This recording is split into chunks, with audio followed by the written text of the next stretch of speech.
नमस्कार दोस्तों, स्वागत है आप सभी का आपके अपने यूट्यूब चैनल ऑब्जेक्टिव सेंटर पर। जैसा कि यहाँ पर आप लोग देख पा रहे होंगे, हमारे UP triple S C RTI instructor का यूथ कंपटीशन टाइम की तरफ से जो बुक है 2022 का, उससे का ये हमारा प्रैक्टिस सेट है। आइए हम लोग इसे सॉल्व करते हैं। अगर आप लोग इस बुक को परचेज करना चाहते हैं तो उसका लिंक हम आपको डिस्क्रिप्शन बॉक्स में दे देंगे। तो चलिए स्टार्ट करते हैं। यहाँ पर दोस्तों पहला क्वेश्चन है, ही ड्रिंक्स टी एवरी मॉर्निंग। ये जो आपको टेंस दिख रहा है, यह किस टेंस में है आपको बताना है। तो देखिए यहाँ पर लास्ट में यस या यस आ रहा है, तो ये हमारा प्रेजेंट सिंपल हो जाएगा। ठीक, तो प्रेजेंट सिंपल यहाँ पर वन का बी आंसर करेक्ट हो जाएगा। ठीक, दूसरा क्वेश्चन है, the plural of alumnus is, यानी कि यहाँ पर जो है अलुमिनस, तो इसका बहुवचन या प्लूरल क्या होगा। तो ये होता है आपका अलुमनी। ठीक, तो यहाँ पर इसका डी आंसर करेक्ट हो जाएगा, टू का डी। अब देखिए यहाँ पर तीसरा क्वेश्चन है, which of the following sentences in the future imperfect tense. यहाँ पर जो चार टेंस दिए गए हैं, इन सभी में से आपको बताना है कौन सा फ्यूचर इम्परफेक्ट टेंस में है। तो फ्यूचर इम्परफेक्ट टेंस में देखेंगे तो यहाँ पर देखिए विल भी लास्ट में आ रहा है ना, यहाँ पर जो है आपका क्रिया जो है आपका विल भी आता है यहाँ पर, तो ये हमारा फ्यूचर इम्परफेक्ट टेंस है। तो mister Das will soon be visiting अस, ये हमारा फ्यूचर इम्परफेक्ट टेंस में है।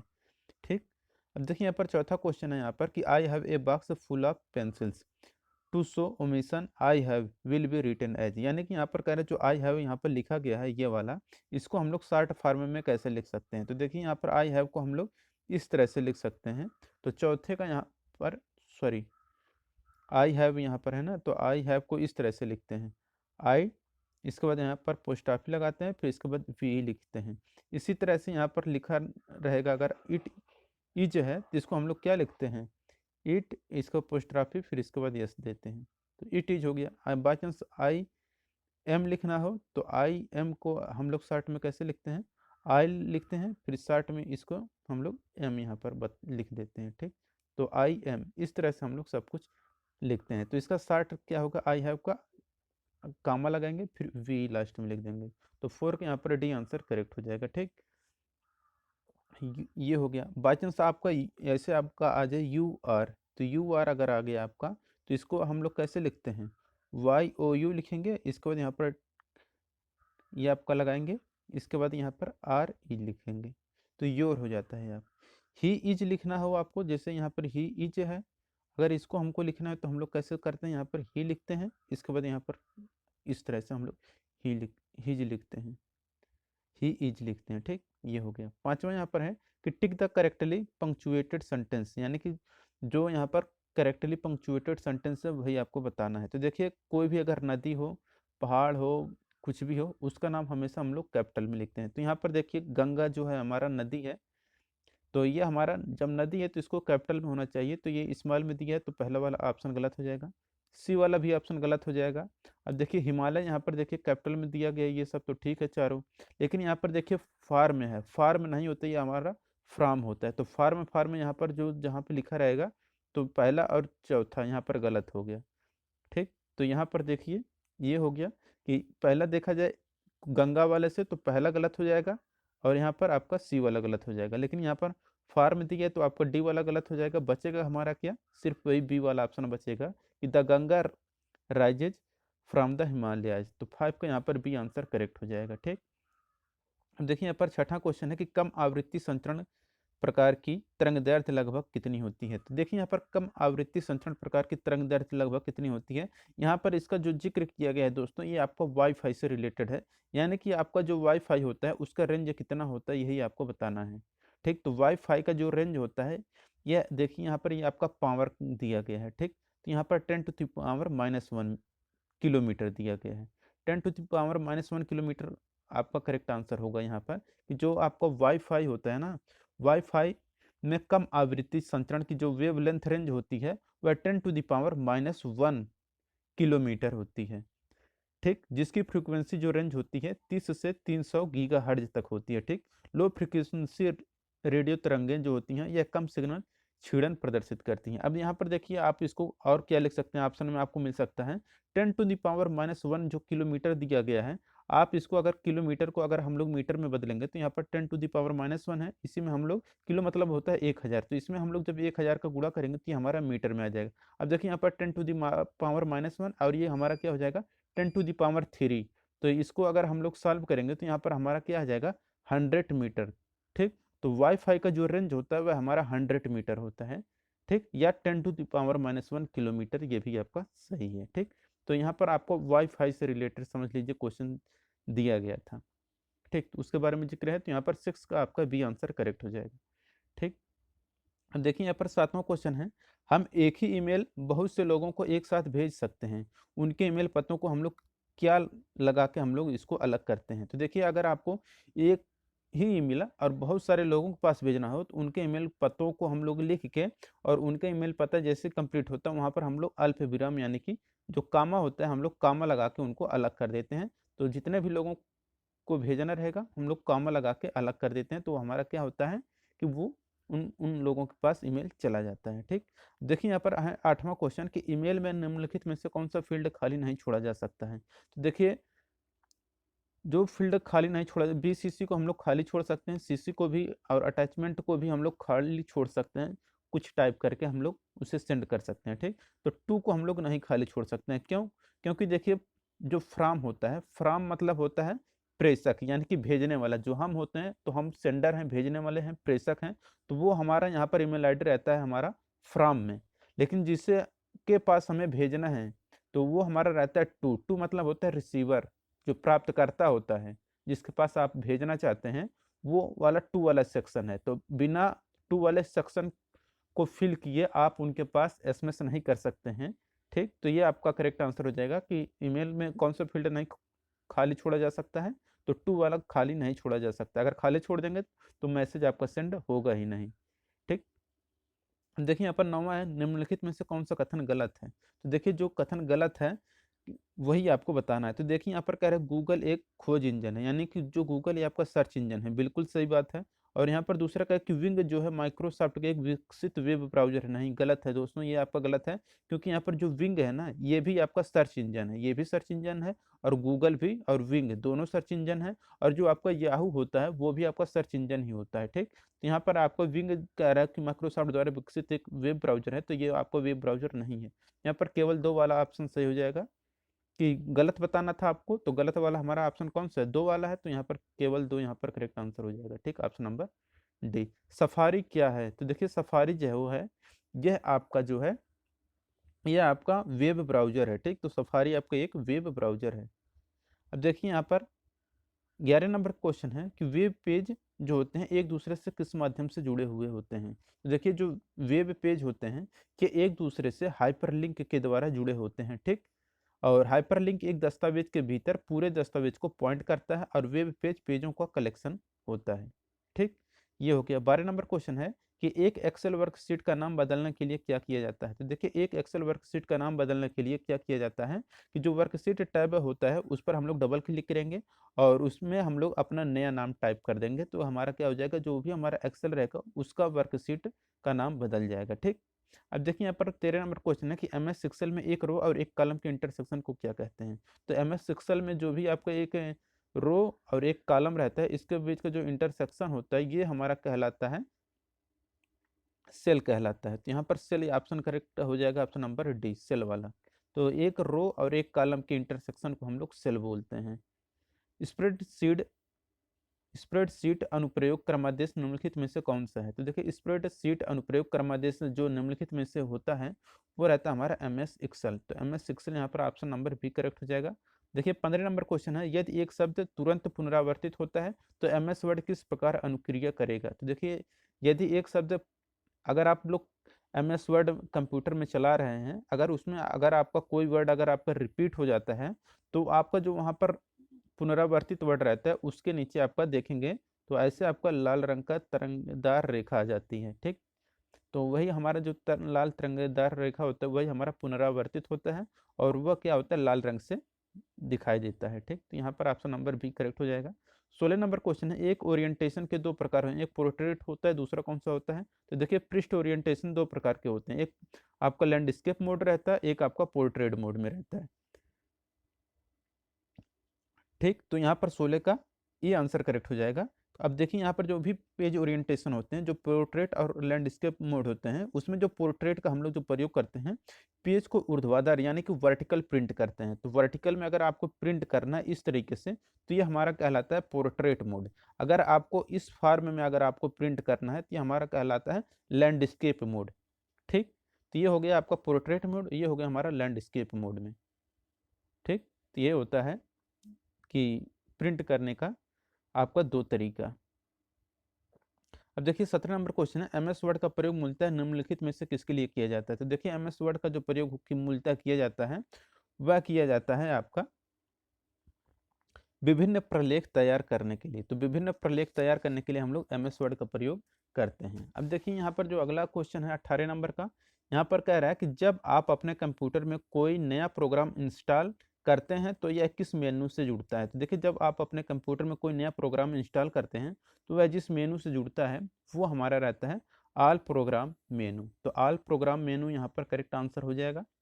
अब देखिए यहाँ पर 19 नंबर क्वेश्चन है कि विंडोज 8 में डेस्कटॉप पर नया फोल्डर बनाने के लिए शॉर्टकट कुंजी क्या है। तो देखिए विंडोज 8 में डेस्कटॉप पर नया फोल्डर बनाने के लिए जो शॉर्टकट की होता है वह रहता है आपका control plus shift plus N. इससे क्या होता है, नया फोल्डर हम लोग जो विंडोज 8 है उसके डेस्कटॉप पर हम लोग नया फोल्डर बना सकते हैं। ठीक, अब देखिए 20 नंबर क्वेश्चन है कि विंडोज एक्सप्लोरर में निम्नलिखित में से किसमें चेंज आइकॉन व्यू शामिल है। तो देखिए जिसमें चेंज आइकॉन व्यू शामिल होता है ये आपका रहता है मेनू बार। तो मेनू बार 20 का यहाँ पर डी आंसर करेक्ट हो जाएगा मेनू बार में। 21 नंबर क्वेश्चन है कि सिस्टमों पर एक से अधिक प्रक्रिया साथ साथ चलाने को क्या कहते हैं। तो देखिए सिस्टमों पर एक से अधिक प्रक्रिया साथ साथ चलाने को हम लोग बोलते हैं मल्टी प्रोसेसिंग। तो मल्टी प्रोसेसिंग आपका यहाँ पर करेक्ट आंसर हो जाएगा। ठीक, तो किसी एक कंप्यूटर पर एक साथ दो या दो से अधिक प्रक्रिया साथ साथ चलाने की विधि जो होती है वो हमारा मल्टी प्रोसेसिंग कहलाती है। ठीक, ये हो गया। मल्टी प्रोग्रामिंग क्या है। तो देखिए दोस्तों मल्टी प्रोग्रामिंग क्या होता है कि समानांतर प्रसंस्करण यानी कि पैरेलल प्रोसेसिंग प्रक्रिया जिसमें विभिन्न कार्यक्रमों को एक ही प्रोसेसर से निष्पादित किया जाता है वो हमारा मल्टी प्रोग्रामिंग कहलाता है। और बैच प्रोसेसिंग क्या है। तो देखिए बैच प्रोसेसिंग जो होता है यह एक साथ समान इकट्ठी फाइलों को प्रोसेस करने की एक प्रक्रिया होती है, वो हमारा बैच प्रोसेसिंग कहलाता है। 22 नंबर क्वेश्चन है कि इनमें से कौन सा ऑपरेटिंग सिस्टम नहीं है। तो देखिए जो ऑपरेटिंग सिस्टम नहीं है वो हमारा है आर्कल। तो आर्कल यहाँ पर करेक्ट आंसर हो जाएगा। अब देखिए दोस्तों जो हमारा डास है और इसका विंडोज है और लाइनक्स है ये सब और यूनिक्स भी होता है, ये सब जो होते हैं ये ऑपरेटिंग सिस्टम होते हैं। लेकिन जो आर्कल है ये आपका डाटाबेस सॉफ्टवेयर होता है। ठीक, तो आर्कल क्या आपका ऑपरेटिंग सिस्टम नहीं है, ठीक, बल्कि ये डाटा बेस सॉफ्टवेयर होता है। तो ऑप्शन नंबर बी यहाँ पर करेक्ट हो जाएगा। लान यानी कि जो लोकल एरिया नेटवर्क है इसका फुल फॉर्म, लान का फुल फॉर्म पूछा है तो लान का फुल फॉर्म होता है local area network. Option number A यहाँ पर करेक्ट हो जाएगा। ठीक, देखिए यहाँ पर 24 नंबर क्वेश्चन है, जो कुछ कंप्यूटर में टाइप सबमिट या ट्रांसमिट किया जाता है उसे हम लोग क्या कहते हैं। तो देखिए कंप्यूटर में अगर आप टाइप करते हैं, सबमिट करते हैं या ट्रांसमिट करते हैं तो उसे हम लोग इनपुट बोलते हैं। ठीक, तो 24 यहाँ पर ये आंसर करेक्ट हो जाएगा। 25 नंबर क्वेश्चन कह रहा है कि कंप्यूटर चिप्स के निर्माण में किस पदार्थ का उपयोग किया जाता है। तो देखिए कंप्यूटर का चिप बनाने के लिए सेमीकंडक्टर का प्रयोग किया जाता है। ज़्यादातर इसमें सेमीकंडक्टर के रूप में यानी कि अर्धचालक जो होते हैं उसको हम लोग यूज करते हैं। अर्धचालक के रूप में हम लोग ज़्यादातर सिलिकॉन का प्रयोग करते हैं कंप्यूटर का चिप्स बनाने के लिए। ठीक, 26 नंबर क्वेश्चन है, कार्यस्थलों पर दुर्घटना के कारणों में कौन सा कारक निहित होता है। तो देखिए कार्यस्थलों पर दुर्घटना के कारणों में जो मेन कारक निहित होता है वो आपका अज्ञानता के कारण भी दुर्घटना हो सकती है। अनुशासनहीनता अगर आप कर रहे हैं तो भी दुर्घटना हो सकती है। अगर आप गलत योजना से काम कर रहे हैं तो भी आप दुर्घटना के शिकार हो सकते हैं। तो यहाँ पर डी आंसर करेक्ट हो जाएगा, यह है सभी। ठीक, अब 27 नंबर क्वेश्चन है कि दुर्घटना से उत्पन्न खतरे किस रूप में हो सकते हैं। तो देखिए अगर आपको दुर्घटना घटित होती है तो उत्पादन में कमी भी आती है, संयंत्र और उपकरणों को नुकसान भी होता है और उत्पादन अनुसूची में अवरोध भी होता है। ठीक, तो यहाँ पर डी आंसर करेक्ट हो जाएगा उपरोक्त सभी। तो डी आंसर आपका करेक्ट हो जाएगा। ठीक, देखिए 28 नंबर क्वेश्चन है कि कार्य पर नियमों के तहत नियोक्ताओं की क्या जिम्मेदारियां होती हैं। तो देखिए कार्य पर नियमों के तहत नियोक्ताओं की जो जिम्मेदारियां होती हैं वो रहता है आपका कि कार्यस्थल के खतरों की पहचान करना और खतरों का आकलन करना, ये दोनों होता है। तो ए और बी यहाँ पर दोनों करेक्ट आंसर हो जाएंगे। ठीक, ऑप्शन नंबर सी यहाँ पर करेक्ट हो जाएगा। अब देखिए 29 नंबर का क्वेश्चन है कि कारखानों में सुरक्षा किस रूप में की जाती है। तो देखिए कारखानों में जो सुरक्षा की जाती है, एक तो आप खुद का सुरक्षा करेंगे, मशीनों को भी सुरक्षित रखेंगे और इसके बाद आग से भी आप लोग आग लगने से बचाएंगे। यहाँ पर कारखानों की सुरक्षा के रूप में यहाँ पर ये डी वाला ऑप्शन सही हो जाएगा। यह सभी स्वयं सुरक्षा, मशीन सुरक्षा और आग सुरक्षा, ये सभी कारखानों में सुरक्षा के रूप में प्रयोग की जाती है। ठीक, देखिए यहाँ पर 30 नंबर क्वेश्चन है कि ज्वलनशील पदार्थों से सुरक्षा की कौन सी सावधानियां अपेक्षित होती हैं। देखिए ज्वलनशील पदार्थों से सुरक्षा की जो सावधानियां अपेक्षित होती हैं वो है कि आपको ज्वलनशील पदार्थों को अग्नि स्रोतों की पहुंच से अलग रखना चाहिए। जो भी ज्वलनशील पदार्थ होते हैं उसको उसके तक वहां पर आग नहीं पहुंचना चाहिए, और उसको जहाँ कहीं आग हो उससे से हम लोग दूर रखते हैं ज्वलनशील पदार्थों को। और ज्वलनशील पदार्थों का जो भी रिसाव होता है तो उसका हमें नियमित जांच करते रहना चाहिए। यहाँ पर सी आंसर करेक्ट हो जाएगा, ए और बी दोनों। देखिए यहाँ पर 31 नंबर क्वेश्चन है कि निषेधात्मक चिन्हों का आकार कैसा होता है। तो दोस्तों यहाँ पर देखिए जो भी निषेधात्मक चिन्ह होते हैं उसका जो आकार होता है वह आपका गोलाकार या वृत्ताकार आप इससे कह सकते हैं। तो गोलाकार ऑप्शन में मिला है तो ठीक है, और अगर आपको गोलाकार की जगह पर आपको वृत्ताकार मिलता है तो भी कोई बात नहीं है, आप वहाँ पर आपका सर्कुलर शेप या वृत्त के आकार या गोलाकार ये आपका करेक्ट हो जाएगा। ठीक, अब देखिए यहाँ पर अगला क्वेश्चन कह रहा है कि चेतावनी चिन्हों की पृष्ठभूमि किस रंग की होती है। तो देखिए जो भी चेतावनी चिन्ह होते हैं इसकी जो पृष्ठभूमि होती है वह पीले रंग की होती है। ठीक, तो और इसका देखिए जो आकार होता है चेतावनी चिन्ह का, ये आपका ट्रेंगुलर यानी कि त्रिभुजाकार होता है। ठीक, और जो पृष्ठभूमि होती है वह पीले पर काले रंग की आकृति द्वारा प्रदर्शित की जाती है। ठीक, अब देखिए यहाँ पर 33 नंबर क्वेश्चन है कि आसपास के वातावरण में पशुओं और पौधों के संबंध के अध्ययन को क्या कहते हैं। देखिए आसपास के वातावरण में पशुओं और पौधों के संबंध के अध्ययन को हम लोग बोलते हैं पारिस्थितिकी विज्ञान। ठीक, अब 34 नंबर क्वेश्चन है कि अम्लीय वर्षा में निम्नलिखित में से क्या अधिकतम मात्रा में रहता है। तो देखिए जो भी अम्लीय वर्षा होती है उसमें अधिकतम मात्रा में H2SO4 ज्यादा मात्रा में पाया जाता है। तो 34 का यहाँ पर ए आंसर करेक्ट हो जाएगा। अम्लीय वर्षा प्राकृतिक रूप से ही अम्लीय होती है।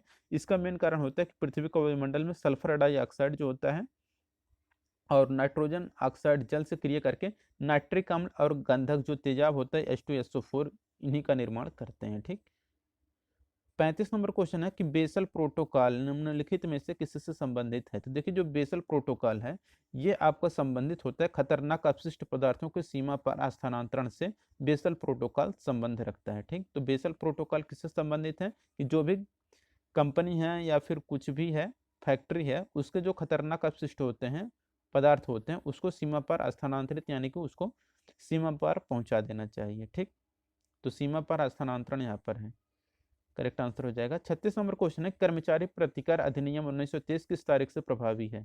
तो देखिए कर्मचारी प्रतिकर अधिनियम 1923 ये जो आपका प्रभावी है ये प्रभावी है जुलाई 1924 से।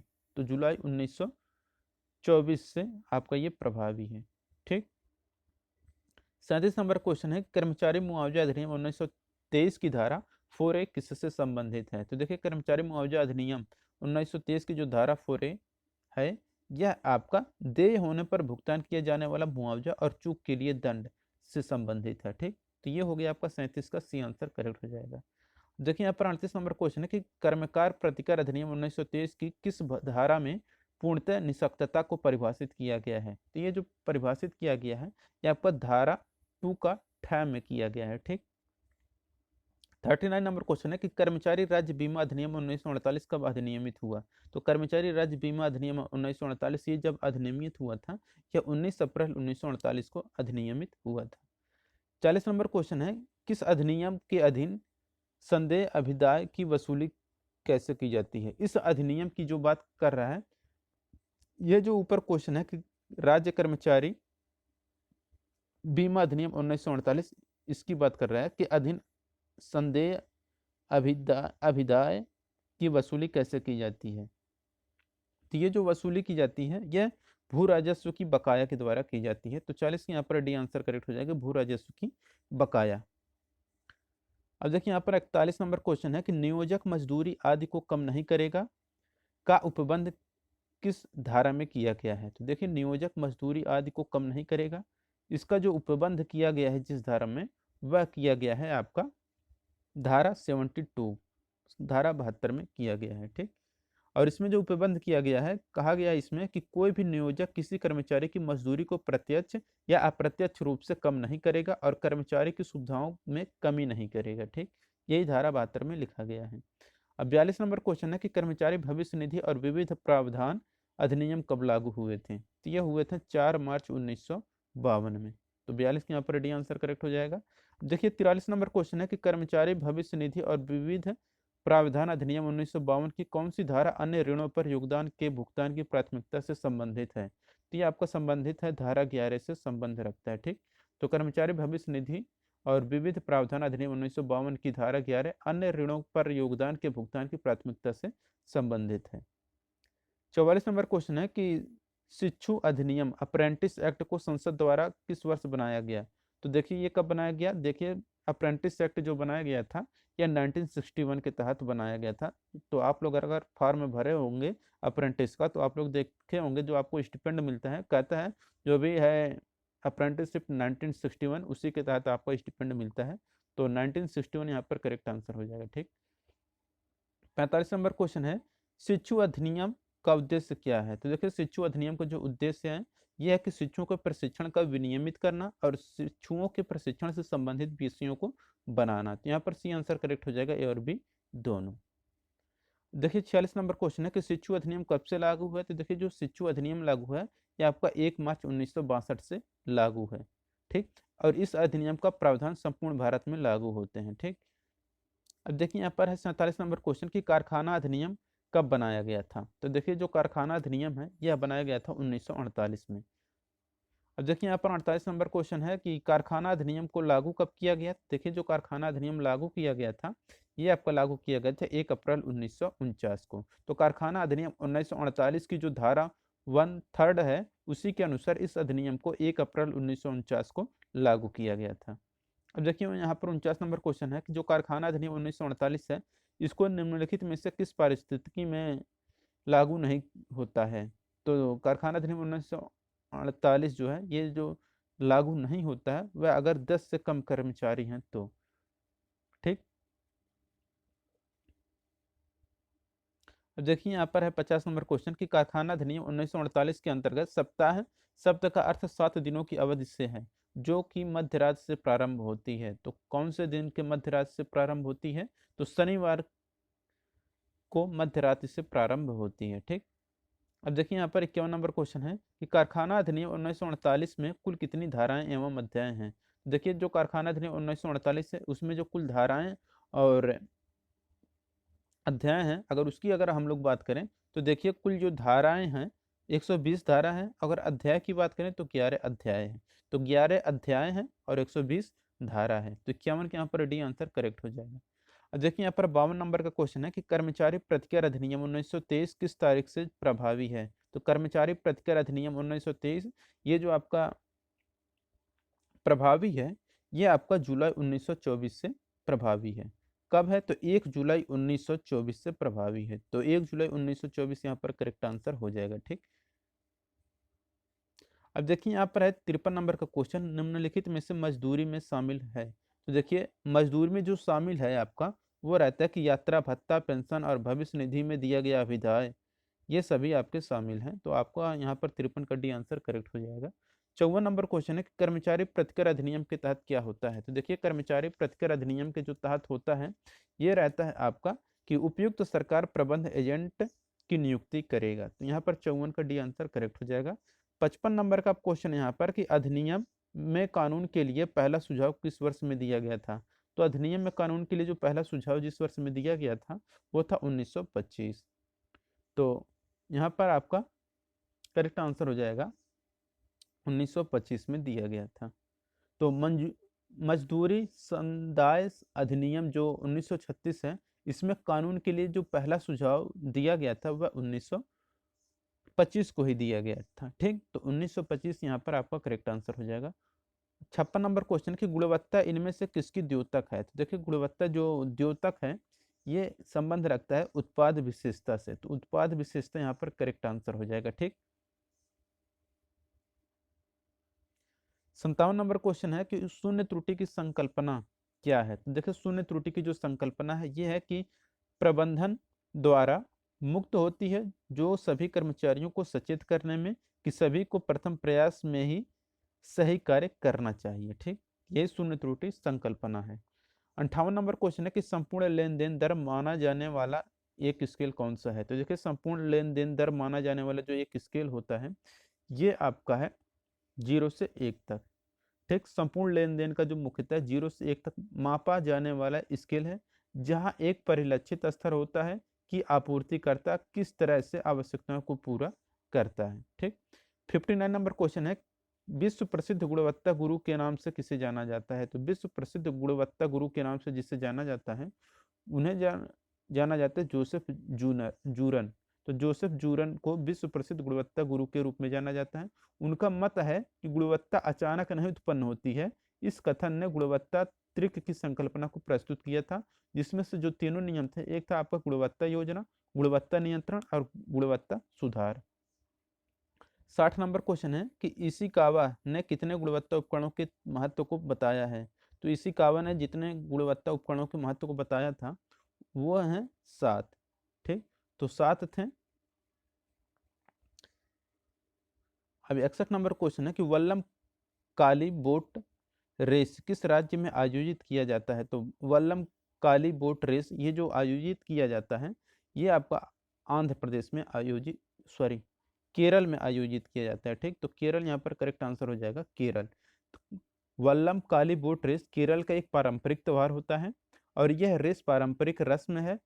पंबा नदी में होने वाला यह आयोजन वास्तव में ओणम त्योहार का एक भाग है। ठीक, 62 नंबर क्वेश्चन है कि झिझिया नृत्य की उत्पत्ति भारत के किस राज्य में हुई थी। तो झिझिया नृत्य की जो उत्पत्ति हुई थी यह हुआ था आपका बिहार में। ठीक, तो झिझिया उत्तर भारत में मिथिला क्षेत्र जो बिहार का एक प्रमुख सांस्कृतिक नृत्य है। ठीक, तो उत्तर भारत की है ये, मिथिला क्षेत्र बिहार का एक प्रमुख सांस्कृतिक नृत्य है। ठीक, 63 नंबर क्वेश्चन है कि बेगम हजरत महल भारत के निम्नलिखित में से किस विद्रोह से संबंधित हैं। तो जो बेगम हजरत महल हैं ये जो संबंध रखती हैं यह सिपाही गदर या उत्परिवर्तन 1857 के विद्रोह से संबंध रखती हैं। ठीक, तो यहाँ पर 63 का डी आंसर करेक्ट हो जाएगा। 64 नंबर क्वेश्चन है कि भारतीय पुनर्जागरण का जनक किसे कहा जाता है। तो देखिए भारतीय पुनर्जागरण का जो जनक कहा जाता है वह राजा राम मोहन राय को कहा जाता है। तो यहाँ पर सी आंसर करेक्ट हो जाएगा। और देखिए यहाँ पर 65 नंबर क्वेश्चन है कि भारतीय राष्ट्रीय कांग्रेस के हरिपुरा अधिवेशन की अध्यक्षता किसके द्वारा की गई थी। तो देखिए भारतीय राष्ट्रीय कांग्रेस का जो हरिपुरा अधिवेशन हुआ था इसकी जो अध्यक्षता किए थे सुभाष चंद्र बोस किए थे। ठीक, तो 65 यहाँ पर बी आंसर करेक्ट हो जाएगा। और यह कांग्रेस का 51 वाला अधिवेशन था जो कि 1938 में हुआ था। ठीक, तो 1938 में ये आपका हुआ था और अधिवेशन कौन सा था तो 51 नंबर का कांग्रेस का अधिवेशन था। ये हरिपुरा कहाँ पड़ता है तो गुजरात में पड़ता है। ठीक, ये हो गया।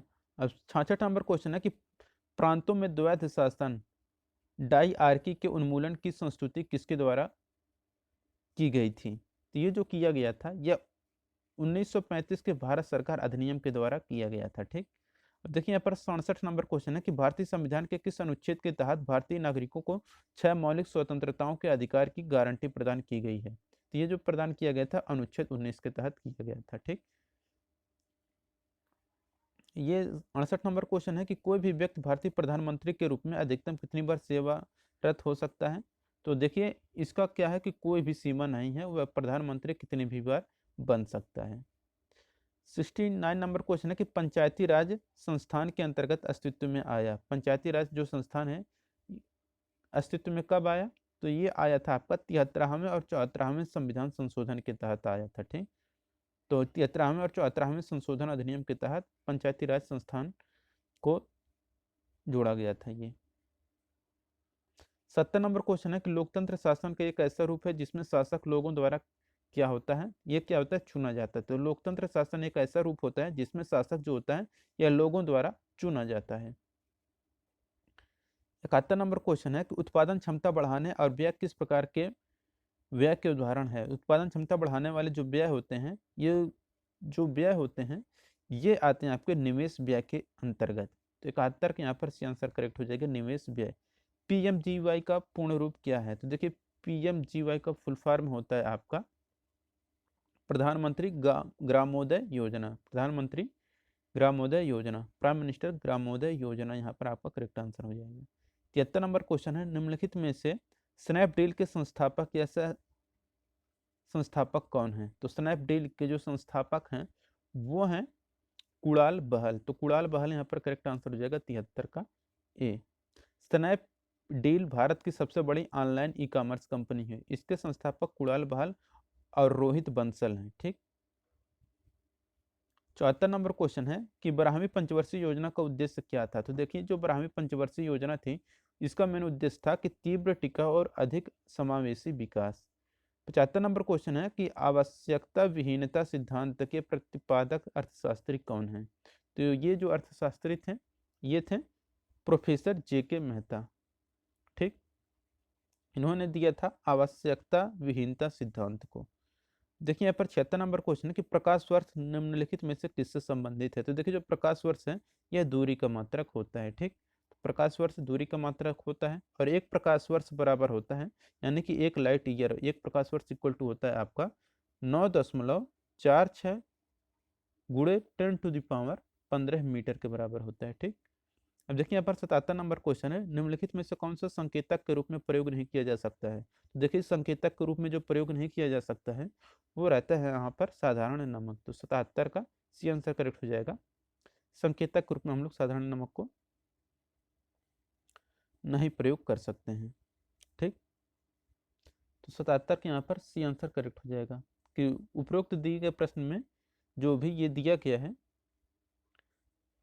साधारण नमक सूचक या संकेतक के रूप में हम लोग प्रयोग नहीं कर सकते हैं। अब सूचक होता क्या है? तो देख, सूचक या संकेतक ये होते हैं कि वे पदार्थ जो अम्लीय और क्षारीय विलयनों में निश्चित रंग देते हैं वह सूचक कहलाते हैं। सूचक दो प्रकार के होते हैं, एक प्राकृतिक सूचक जो कि यही होते हैं आपके, जैसे हल्दी हो गया, चीनी हो गया, गुलाब और लिटमस, प्याज, वैनिला, ये सब प्राकृतिक हैं। और जो मानव निर्मित सूचक होते हैं जैसे फिनाप्थिलीन, मिथाइल ऑरेंज, ये सब हो गए। ठीक। यहाँ पर देखिए कौन सा संकेत के रूप में प्रयोग नहीं किया जाता है? तो यहाँ पर साधारण नमक यहाँ पर करेक्ट आंसर होगा। ठीक। देखिए यहाँ पर 78 नंबर क्वेश्चन है, एक यूकैरियोटिक कोशिका में एक नाभिक सहित झिल्ली मेम्ब्रेन से बंधे अंग होते हैं जो कोशिकीय प्रक्रियाओं को क्या करने में सहायक हैं? तो ये क्या करने में सहायक है? तो अलगाव करने में सहायक होते हैं। 79 नंबर का क्वेश्चन है कि निम्नलिखित में से कौन बहुकोशिकीय जानवर नहीं है? तो देखिए, जो बहुकोशिकीय जानवर नहीं है वो आपका है अमीबा। अमीबा बहुकोशिकीय जानवर नहीं है। अब देखिए यहाँ पर 80 नंबर क्वेश्चन है कि हवा की आर्द्रता को कैसे मापा जाता है? तो देखिए, हवा की आर्द्रता को मापा जाता है हाइग्रोमीटर से। तो हवा की आर्द्रता को हम लोग हाइग्रोमीटर से मापते हैं। माइक्रोमीटर के द्वारा हम लोग सूक्ष्ममापी यंत्र जो है इसको, माइक्रोमीटर जो है आपका सूक्ष्ममापी यंत्र, यानी कि का 1000वां भाग ज्ञात करने के लिए हम लोग यूज करते हैं। ठीक। अब थर्मामीटर द्वारा हम लोग तापमान को मापते हैं। हाइड्रोमीटर द्वारा द्रव का अपेक्षित घनत्व को मापते हैं। ठीक। देखिए यहाँ पर 81 नंबर क्वेश्चन है कि 10 सही 1/3 भागा 5/3 का 10 प्लस 14 भागा 3 माइनस 1 का मान क्या होगा? देखिए दोस्तों, इसको जब आप लोग सॉल्व करेंगे तो यहाँ पर देखिए 10, ये जो आपका दिया है तो 3 × 10 यानी 3×30 और 31, 31/3 आ जाएगा। अब ये जो भाग है, भाग मतलब हो जाएगा आपका यहाँ पर इस तरह से हो जाएगा, भाग 5/3 हो जाएगा। का मतलब दिया है तो का को हम लोग सबसे पहले सॉल्व करते हैं। अब देखिए यहाँ पर तो ये 10 हो जाएगा, ये 10 प्लस ये 14 बटा आपका 3 हो जाएगा -1। इतना आपको सॉल्व करना है। तो यहाँ पर देखिए, इसको अगर हम लोग सॉल्व करेंगे तो ये हमारा कितना आ जाएगा, 3 का गुणा 10 में होगा तो 30 और 14 है। या फिर हम लोग 10 में से 1 घटा दें तो 10 में से 1 घटेगा तो 9 बचेगा। तो 9 तो 9 त्रिक 27 हो जाएगा। 27 और 14/3 कर देंगे और इसके बाद इतना जितना आएगा उतना गुणा करके फिर हम लोग इसको गुणा करके भाग वाले को पलट देंगे।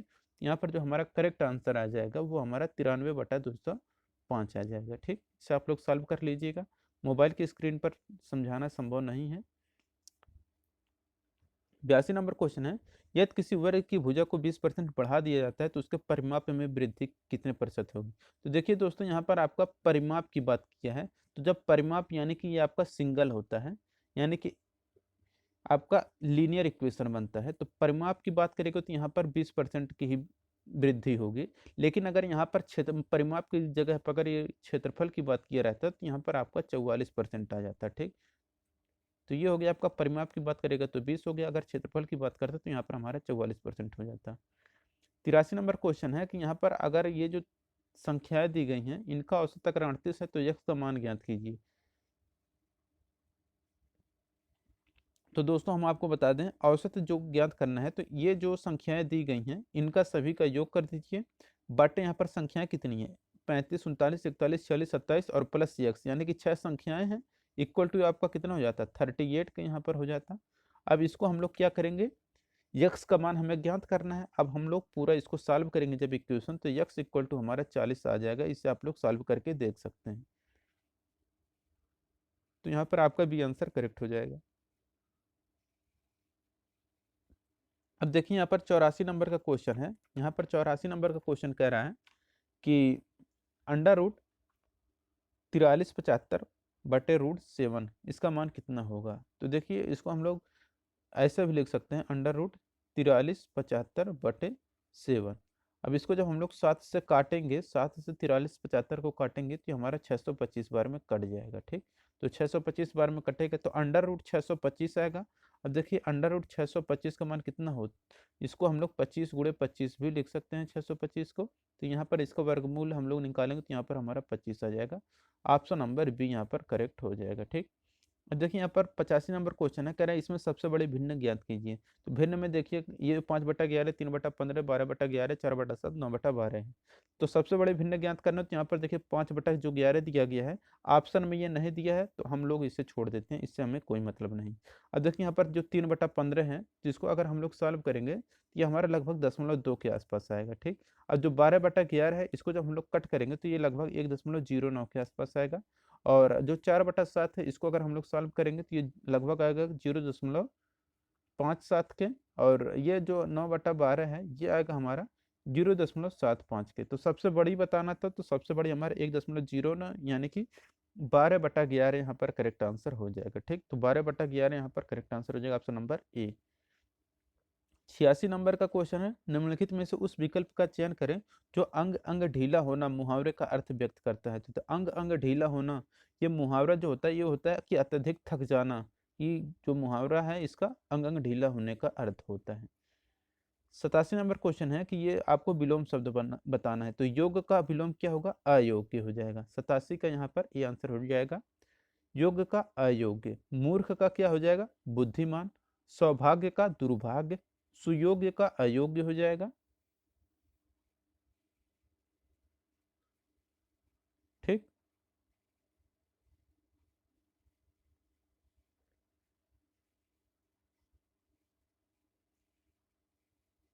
देखिए यहाँ पर 88 नंबर का क्वेश्चन है कि दिए गए शब्द के पर्यायवाची शब्द का चयन करिए। तो अमृत का पर्यायवाची शब्द क्या होगा, तो अमृत का जो पर्यायवाची शब्द होगा वो होगा आपका पीयूष।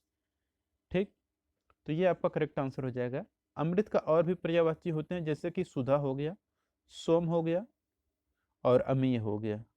ठीक, नीर, नीर होता है आपका ये जल, पानी, तोय, पय, अम्बु, सर, सलील, वार। ठीक, और विष का जो होता है ये विष का जो रहता है ये हमारा जहर, हलाहल, गरल, कालकूट। और ये जो रस रहता है ये आपका जूस हो गया। प्रीति हो गया, प्रेम हो गया, मोहब्बत, आनंद, मजा, मौज। ठीक, ये रस हो गया।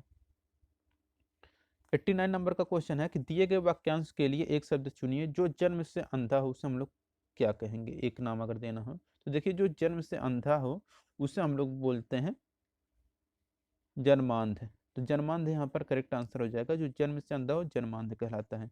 सही वर्तनी वाले शब्द का चयन करिए। तो सही वर्तनी वाले जो शब्द हैं ये आपको बताने हैं। ठीक, तो यहाँ पर जो आपका शोकाकुल लिखा गया है, शोकाकुल यही आपका करेक्ट आंसर है। ठीक, 91 नंबर क्वेश्चन है कि भारतीय नृत्य रूपों का उदाहरण निम्नलिखित में से किसमें मिलता है। तो ये मिलता है आपका नाट्य शास्त्र में। देखिए 92 नंबर क्वेश्चन है कि 1903 में भौतिक का नोबेल पुरस्कार जीतने वाली पहली महिला कौन थी। तो देखिए भौतिकी का नोबेल पुरस्कार जीतने वाली जो पहली महिला थी 1903 में, उनका नाम है मैरी क्यूरी। ठीक, और देखिए हम आपको बता दें कि 1903 में इनको जो मिला था मैरी क्यूरी को, तो मैरी क्यूरी को 1903 में मिला था भौतिकी का नोबेल पुरस्कार। फिर इसके बाद इनको 1911 में रसायन का नोबेल पुरस्कार दिया गया था। ठीक, तो और ये 2 बार नोबेल पुरस्कार जीतने वाली एकमात्र महिला भी बन गई हैं। ठीक, देखिए यहाँ पर 93 नंबर का क्वेश्चन है कि संयुक्त राष्ट्र सुरक्षा काउंसिल के अस्थायी सदस्यों की संख्या कितनी है। तो अस्थायी सदस्यों की जो संख्या है वो है 5। ठीक, और ये 5 देश कौन कौन से हैं, तो ब्रिटेन है, चीन है, फ्रांस है, रूस है और अमेरिका है। ठीक, अब देखिए 94 नंबर क्वेश्चन है कि शुष्क वन अनुसंधान संस्थान कहाँ पर स्थित है। तो शुष्क वन अनुसंधान संस्थान ये जो आपका स्थित है ये आपका जोधपुर में स्थित है। ठीक, अब देखिए यहाँ पर 95 नंबर क्वेश्चन है कि विश्व में मुद्राओं के संदर्भ में निम्नलिखित में से कौन सा युग्म सही ढंग से मेल खाता है। तो देखिए जो सही ढंग से मेल खाता है, जैसे कि यहाँ पर जो आपका है वह आपका म्यांमार क्यात, तो म्यांमार क्यात हो जाएगा। अब देखिए रूस का जो मुद्रा होता है ये आपका होता है रूसी रूबल या रूबल होता है। ठीक, और जो भूटान है, भूटान का होता है नगुल्ट्रम होता है। जो चीन है, चीन का होता है रेनमिनमी या युवान होता है। ठीक, अब देखिए अगला क्वेश्चन हमारा 96 नंबर का, उत्तर प्रदेश राज्य का कौन सा जिला नेपाल के साथ अपनी सीमा साझा नहीं करता है। तो देखिए यहाँ पर जो नेपाल के साथ जो सीमा साझा नहीं करता वो रहा है आपका सीतापुर। तो सीतापुर जो है आपका नेपाल के साथ सीमा साझा नहीं करता है, जबकि पीलीभीत, श्रावस्ती और महाराजगंज ये जो भी जिले हैं तीनों ये नेपाल के साथ अपनी सीमा साझा करते हैं। 97 नंबर क्वेश्चन है कि जिला मुख्यालय बलिया शहर महर्षि का जन्म स्थान एवं कर्म स्थान माना जाता है। तो देखिए यहाँ पर जो बलिया शहर है ये जो है जो महर्षि भृगु थे उनका जन्म स्थान और कर्म स्थान माना जाता है। 97 का यहाँ पर सी आंसर करेक्ट हो जाएगा। 98 नंबर क्वेश्चन है कि लखनऊ महोत्सव प्रतिवर्ष कब मनाया जाता है। तो देखिए दोस्तों ये लखनऊ महोत्सव प्रतिवर्ष जो मनाया जाता है ये आपका मनाया जाता है नवंबर और दिसंबर माह में। 99 नंबर क्वेश्चन है निम्नलिखित में से कौन सा उत्तर प्रदेश का लोक नृत्य है, नहीं है। तो देखिए दोस्तों इनमें से जो उत्तर प्रदेश का लोक नृत्य नहीं है वो है गिद्ध नृत्य। गिद्ध नृत्य जो है ये आपका उत्तर प्रदेश का लोक नृत्य नहीं है। उत्तर प्रदेश में जैसे रामलीला, रासलीला, नौटंकी, अहिर नृत्य और इसके बाद कजरी ये सब उत्तर प्रदेश के लोक नृत्य हैं। ठीक, देखिए यहाँ पर 100 नंबर क्वेश्चन है कि वर्तमान में उत्तर प्रदेश सरकार में लोक निर्माण व सिंचाई मंत्री कौन है। तो देखिए वर्तमान उत्तर प्रदेश सरकार में लोक निर्माण व सिंचाई मंत्री जो हैं ये हैं श्री शिवपाल सिंह यादव। ठीक, तो शिवपाल सिंह यादव यहाँ पर। वैसे दोस्तों हम आपको बता दें जब ये क्वेश्चन पूछा गया था पिछले साल की, ये है प्रीवियस ईयर का, जैसे ये है क्वेश्चन, तो उस समय जब ये क्वेश्चन पूछा गया था कि वर्तमान उत्तर प्रदेश सरकार में लोक निर्माण व सिंचाई मंत्री कौन थे, तो उस समय जो थे वह शिवपाल सिंह यादव थे। ठीक, लेकिन वर्तमान में अगर बात करें तो जो लोक निर्माण की अगर बात करें तो लोक निर्माण जो मंत्री हैं उत्तर प्रदेश के वो केशव प्रसाद मौर्य हैं। ठीक, तो ये केशव प्रसाद मौर्य हैं, वर्तमान समय की बात हम कर रहे हैं। ठीक, अब बाद में अगर ये बदल जाएंगे तो उनकी बात नहीं, अगर जो लोग बाद में वीडियो देखेंगे चुनाव के बाद उनकी बात हम नहीं कर रहे हैं। और सिंचाई देखिए जो सिंचाई मंत्री हैं तो सिंचाई मंत्री जो हैं ये आपके धर्मपाल सिंह हैं। ठीक, तो धर्मपाल सिंह हैं वर्तमान में। तो लोक निर्माण केशव प्रसाद मौर्य हैं मंत्री और सिंचाई मंत्री जो हैं धर्मपाल हैं, धर्मपाल सिंह। ठीक, लेकिन जब ये क्वेश्चन पूछा गया था पिछले साल से, ये उठाया गया पिछले साल के पेपर से, जो भी थे प्रीवियस ईयर का पेपर है ये किसी एग्जाम में पूछा गया था, तो उस समय क्या थे कि ये शिवपाल सिंह यादव थे। तो अगर वीडियो आपको अच्छा लगा हो तो वीडियो को जरूर लाइक करिए, अपने दोस्तों के साथ शेयर करिए। मिलेगा नेक्स्ट वीडियो में। Thank you.